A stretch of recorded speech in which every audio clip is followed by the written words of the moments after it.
आपण वंचित बहुजन आघाडीकडून उमेदवार दाखल केलाय. आपल्या नेमक्या काय भावना आहेत?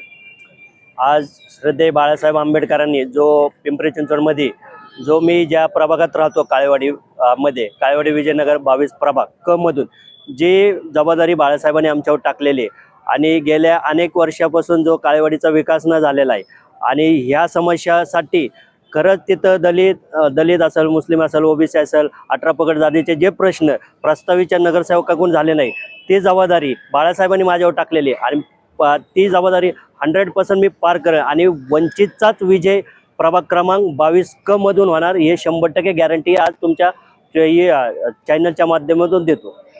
आपण नागरिकांना काय आवाहन करण्याच्या माध्यमातून? नागरिकांना आवाहन करतो की जास्तीत जास्त संख्येने म्हणजे आता खरी एक संधी वंचितला दिली पाहिजे आणि खरंच नागरिकांनी आत्तापर्यंत नाही दिली. या प्रभागात एक संधी वंचितला द्या आणि माझ्यासारख्या गरीब कार्यकर्त्याला एक संधी द्या. संधीचं सोनं नक्की करल. मी अर्ध्या रात्री निम्या रात्री येणारा एक गरीब शेतकऱ्याचा मुलगा आहे आणि तो नक्कीच तुमच्या सर्व गरजाला उभा राहणारा कार्यकर्ता आहे.